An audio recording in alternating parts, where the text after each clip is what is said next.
कई लोग पूछते हैं हम पुराने कपड़ों का क्या करें। कुछ लोग पूछते हैं पुरानी चप्पलों का क्या करें। कुछ लोग मुझसे कहते हैं पुराने बर्तनों का क्या करें।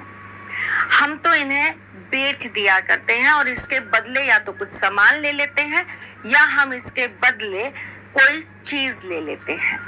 पर आप ऐसा कहती हैं कि ये सब करने से हमारे ग्रह प्रभावित होते हैं।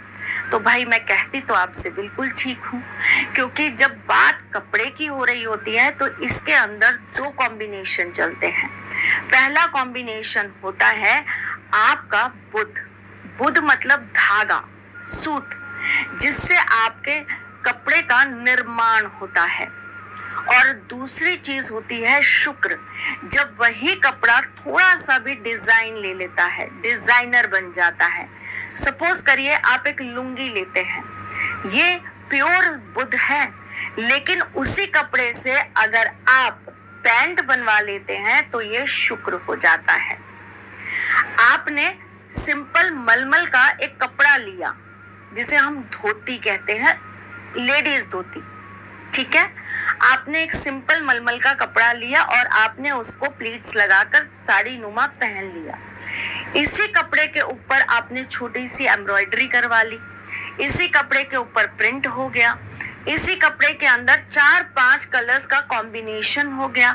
ये कपड़ा हो गया डिजाइनर, यानी कि इसमें मिक्स हो गया शुक्र। शुक्र क्या है? शुक्र आपकी कुंडली में बैठा हुआ प्रेम है ना। शुक्र आपकी कुंडली में बैठा हुआ सच्चा इश्क है।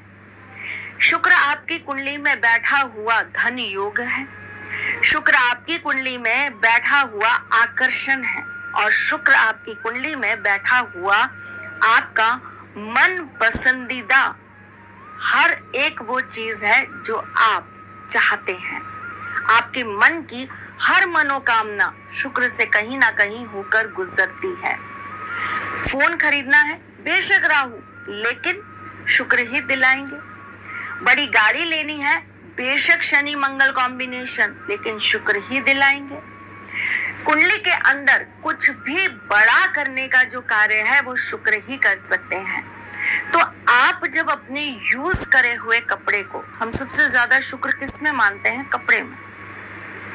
जब आप अपने पुराने यूज करे हुए कपड़े को किसी को भी उठाकर दे देते हैं, यूं ही फेंक देते हैं, किसी गरीब को दे देते हैं, तो आपके शुक्र को भी तो पीड़ा होती है, वो भी तो पीड़ित हो जाता है।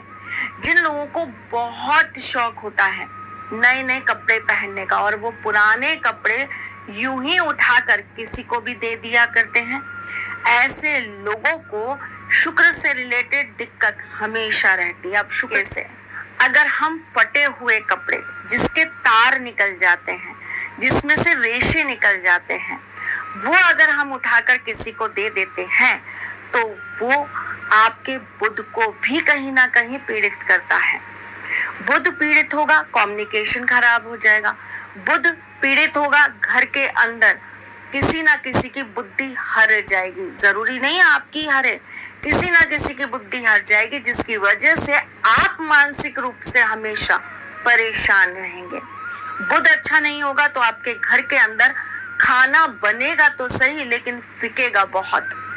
बुध अच्छा नहीं होगा तो आप हमेशा झूठा खाना थाली में छोड़ेंगे ही छोड़ेंगे। बुध अच्छा नहीं होगा तो आपके घर से झूठा खाना पक्षियों को और जानवरों को खिलाया जाएगा, जिसकी वजह से आपके घर की बरकत रुक जाएगी। बुध अच्छा नहीं होगा तो आपके जीवन के अंदर सेक्सुअल लाइफ बहुत ज्यादा पीड़ित होने लगेगी। बुध अच्छा नहीं होगा तो कहीं ना कहीं आपके बीच में मिसकम्युनिकेशन और मिसअंडरस्टैंडिंग्स हमेशा बनी रहेंगी। ये जरूरी नहीं है कि हस्बैंड वाइफ के बीच ही हो, ये किसी के ऊपर भी फॉर्मूला लग सकता है। माँ बेटे के ऊपर, बाप बेटी के ऊपर, भाई बहन के ऊपर, चाचा काका के ऊपर, मौसी बेटे के ऊपर, कोई भी आ सकता है इस गिरफ्त में। जब ग्रह पीड़ा देते हैं तो ये किसको अपना टारगेट बनाएंगे ये पता नहीं, बस भुगतान आपको करना पड़ेगा, ये पक्की बात है। तो आपकी कुंडली में भी अगर पोजीशन पर नहीं है तो आपको अपने कपड़े कभी भी यूं ही उठाकर किसी को नहीं दे देने हैं। पुराने कपड़ों का क्या करना चाहिए, एक बहुत बड़ा प्रश्न मेरे सामने फिर आ जाता है। बताऊं? बता दूं? अच्छा, पुराना कपड़ा अगर बहुत ज्यादा पुराना नहीं है और आप उससे अपने ही घर की कोई चीज दोबारा बना सकते हैं, जैसे कि कुशन कवर्स, पिलो कवर्स, किसी चीज का कवर, तो आप उसे सबसे पहले तो उसी चीज में यूज करिए। अगर आपके अपर गारमेंट्स यानी कि शर्ट्स, टी शर्ट्स, कुर्ते, इस तरह की चीजें अगर आपकी निकलती हैं तो इन्हें आप कोशिश करिए किसी को देने से पहले धो जरूर लें। इन्हें धोने के बाद ही आप किसी को दीजिए। और अगर आप फ्री में दे रहे हैं तो आप साथ में कोई ना कोई चीज जरूर दे दीजिए, जैसे कि आप कपड़ों के अंदर कपूर रख कर दे दीजिए, आप कपड़ों के अंदर 2 लौंग रख कर दे दीजिए, ताकि इसका नेगेटिव इम्पैक्ट आपको ना मिले। धोते समय कपड़ों को किसी खुशबूदार डिटर्जेंट के अंदर धोइए, ताकि आपकी जो स्मेल होती है, आपकी बॉडी की जो खुशबू होती है, वो उस कपड़े से पूरी तरीके से हट जाए। देने से पहले उन कपड़ों को कहीं धूप में जरूर रख दीजिए, ताकि उसमें से आपकी जो वाइब्रेशंस हैं, आपकी जो ऊर्जा है, वो बाहर निकल जाए। हो सके तो आप लोबान का धुआं भी दे सकते हैं। चलिए जी, कपड़े जो फट जाते हैं हम उन्हें पोंछे में यूज कर लेते हैं या उठाकर बाहर फेंक देते हैं कि फेंक दो, कोई काम के नहीं है। अगर आप अपने लोअर पार्ट्स के कपड़ों को आप पोंछे में यूज कर रहे हैं तो मत करिए। इससे आपको आने वाले टाइम में बहुत ज्यादा दिक्कत हो सकती है। पेट के ऑपरेशन हो सकते हैं, लेडीज के यूट्रस रिमूव हो सकते हैं। आपको इन चीजों का, छोटी छोटी बातों का ध्यान जरूर रख लेना है।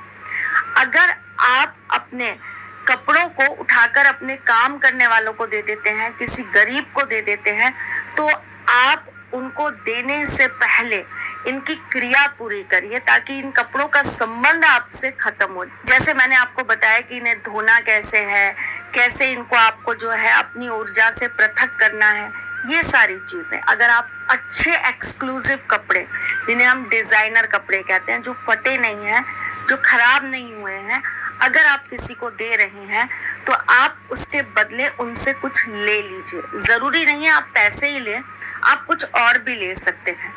फ्री में अपने कपड़े किसी को भी मत दीजिए, खास करके तब जब आपकी कुंडली में बैठा हुआ शुक्र या तो उच्च का बैठा है, बहुत अच्छी जगह पर बैठा है, या बिल्कुल ही आपका नीच का बैठा है, खास करके कन्या राशि में बैठा है। तो आपको थोड़ा सा सतर्क होकर कार्य करने की जरूरत है। इसी तरीके से आपको अपनी पुरानी चप्पलें भी यूं ही किसी को नहीं दे देनी चाहिए। अगर आप किसी को यूज करने के लिए दे रहे हैं तो आप उन चप्पलों को अच्छी से धो लीजिए। धोने के बाद उसे नमक के पानी में से निकालिए और फिर आप किसी को दीजिए। बेशक 1 रुपया ले लीजिए, लेकिन फ्री में मत दीजिए। जूते चप्पल किसी को देने से पहले ये कार्य जरूर कर लीजिए, वरना आपके शनिदेव आप पर कहीं भारी ना पड़ जाएं। यही छोटी छोटी चीजें बहुत सारी चीजों के साथ लागू होती है। हम लोग अपनी किताबें दे देते हैं, अपने पेन दे देते हैं, हम अपनी बाइक्स, अपनी गाड़ियां दे देते हैं। बहुत सारी चीजें हैं जो हम यूं ही उठाकर किसी को दे देते हैं। इनका कहीं ना कहीं हमारे साथ एक संबंध होता है। बेशक निर्जीव है, लेकिन ये कहीं ना कहीं हमारी वाइब्रेशंस खींचने का काम करते हैं। ये गलतियां भूल कर भी मत करिएगा। अगर कर ली हैं तो कोई बात नहीं, अब सुधारिएगा और भूल चूक के लिए ईश्वर से क्षमा मांगिएगा। अज्ञानी की भूल को भूल नहीं माना जाता, इसलिए अब तक जो हुआ उसके लिए ठाकुर जी आपको माफ कर